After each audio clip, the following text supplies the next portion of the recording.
जय श्री महाकाल दोस्तों।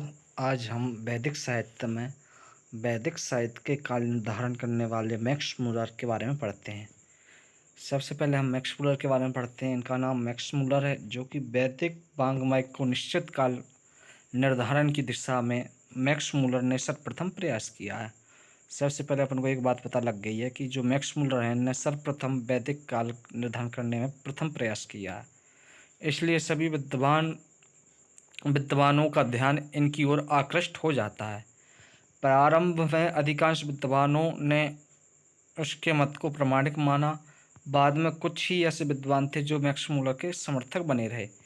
अधिकांश धारणा बदल ली। उसके मत काफ़ी आलोचना है। मैक्स मुलर ने गौतम बुद्ध के आविर्भाव को अपना आधार माना है। बुद्ध ने वैदिकी हिंसा का खंडन किया है। यानी कि जो मैक्स मुलर है, इन्होंने वैदिक काल को निर्धारण गौतम बुद्ध के ऊपर किया है, गौतम बुद्ध को मान के किया है। ठीक है। और जो गौतम बुद्ध हैं, वो उन्होंने वैदिक धर्म की हिंसा की है।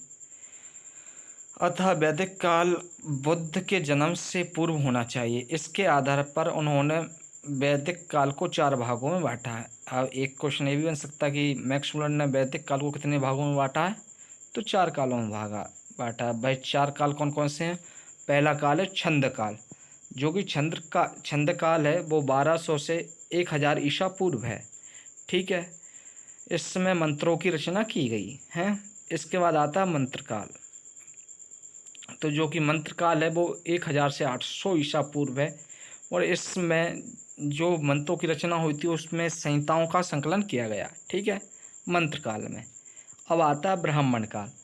तो ब्राह्मण काल आपका 800 ईसा पूर्व से 600 ईसा पूर्व है। इसमें ब्राह्मण काल में ग्रंथों की रचना की गई है, यानी ब्राह्मण ग्रंथों की रचना की गई है। इसके बाद आता है सूत्र काल। तो सूत्र काल आपका 600 से 400 ईसा पूर्व है। इसमें श्रौत सूत्र, ग्रह सूत्र आदि की रचना की गई है। श्रौत सूत्र, ग्रह सूत्र, शिल्प सूत्र इत्यादि की रचना की गई है। ठीक है।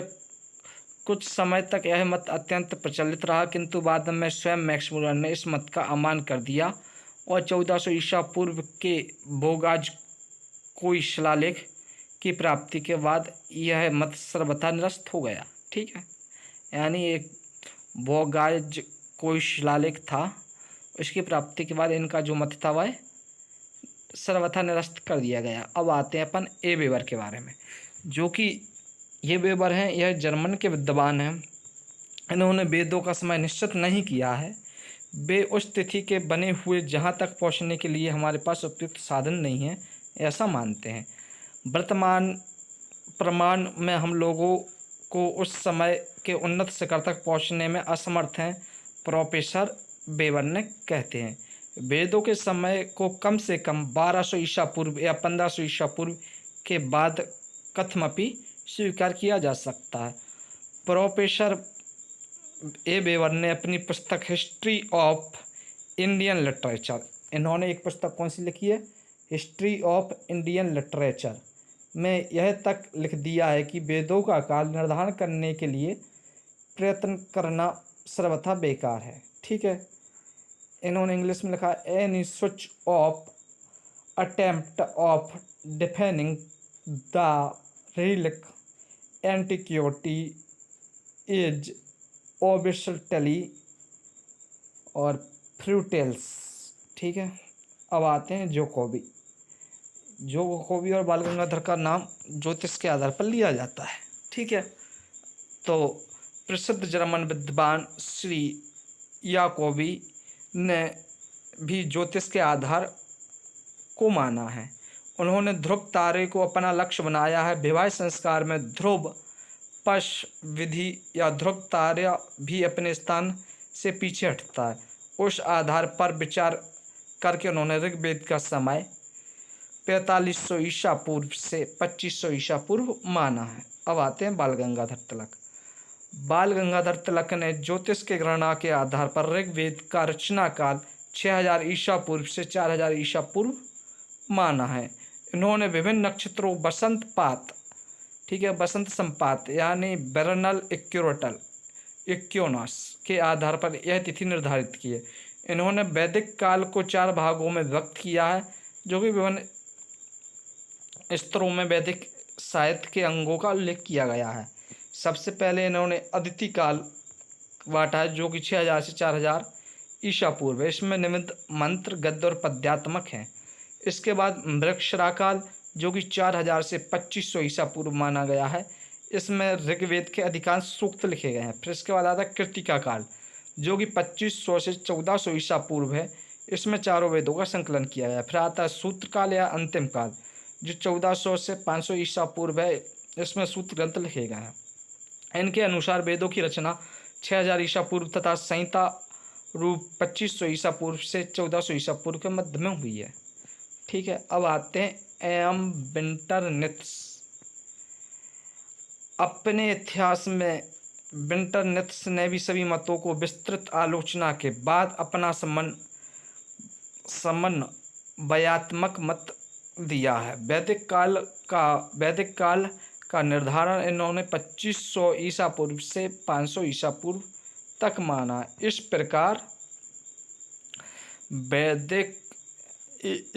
माना है। इस प्रकार ऋग्वेद का समय 2500 ईसा पूर्व माना है। यानी आपसे पूछ लिया जाए कि एम विंटरनित्स ने कितना समय माना है, तो इन्होंने माना 2500 ईसा पूर्व।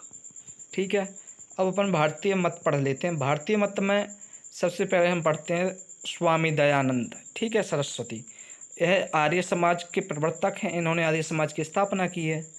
महर्षि दयानंद ने वेदों आदि के संदर्भों द्वारा प्रतिपादित किया गया है कि वेदों का उद्भव परमात्मा की सृष्टि के प्रारंभ में हुआ।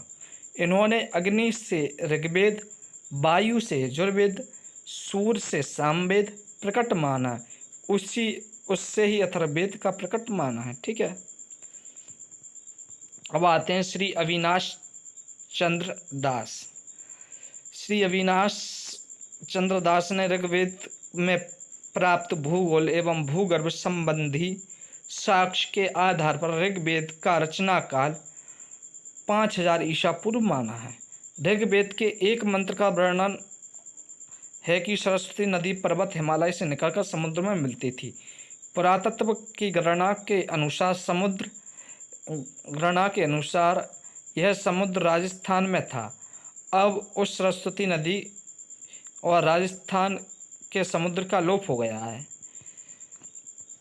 यह घटना 25,000 ईसा पूर्व की है। उस समय दोनों की सत्ता थी, अतः ऋग्वेद इससे पूर्व बन चुका था।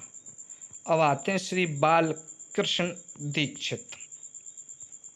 ठीक है, तो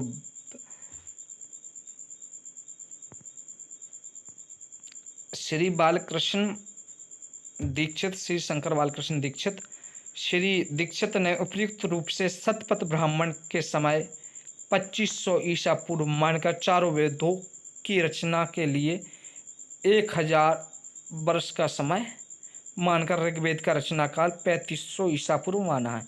यानी आपसे पूछ लिया जाए कि श्री शंकर बालकृष्ण दीक्षित ने ऋग्वेद का समय कब माना है, तो 3500 ईसा पूर्व माना है। ठीक है, अब प्रमुख विद्वानों के अनुसार वेदों का काल दयानंद सरस्वती सृष्टि के प्रारंभ से ही मानते हैं। दीनानाथ शास्त्री ज्योतिष के आधार पर 3 लाख वर्ष पूर्व मानते हैं। अविनाश चंद्र दास भूगर्भ, भूगोल और सरस्वती नदी के आधार पर जो है 25,000 वर्ष पूर्व मानते हैं। हाँ, 25,000 पूर्व मानते हैं। अब अपन पढ़ते हैं नारायण भव राव पावंकी के भूगर्भ के अनुसार यह 7,000 ईसा पूर्व मानते हैं। बाल गंगाधर तिलक के अनुसार 6,000 से 4,000 ईसा पूर्व मानते हैं। Doctor R.G. भंडारक वेद मंत्र के आधार पर 6,000 ईसा पूर्व मानते हैं। शंकर बालकृष्ण दीक्षित ज्योतिष के आधार पर 3500 ईसा पूर्व मानते हैं। याकोबी ज्योतिष ध्रुव तारा के आधार पर यह 4500 ईसा पूर्व से 2500 ईसा पूर्व मानते हैं। और एम विंटरनित्स यह मिताली शिलालेख के आधार पर या मितानी शिलालेख के आधार पर 2500 से 500 ईसा पूर्व मानते हैं। ए बेबर गौतम बुद्ध के आविर्भाव पर 1500 से 1200 ईसा पूर्व मानते हैं। मैक्स मुलर जो कि इम्पोर्टेंट है, बौद्ध साहित्य के आधार पर इन्होंने 4 कालों में बांटा, छंद काल, मंत्र काल, ब्राह्मण काल, सूत्र काल। तो छंद काल को 1200 माना, मंत्र काल को 1000 माना, ब्राह्मण काल को 800 माना और सूत्र काल को 600 ईसा पूर्व माना है। ठीक है, नोट 4000 से 1000 ईसा पूर्व वेदों का रचना काल माना गया है। ठीक है, आज की कक्षा यहीं समाप्त करते हैं दोस्तों। नमो नमः। जय श्री महाकाल, जय श्री राम।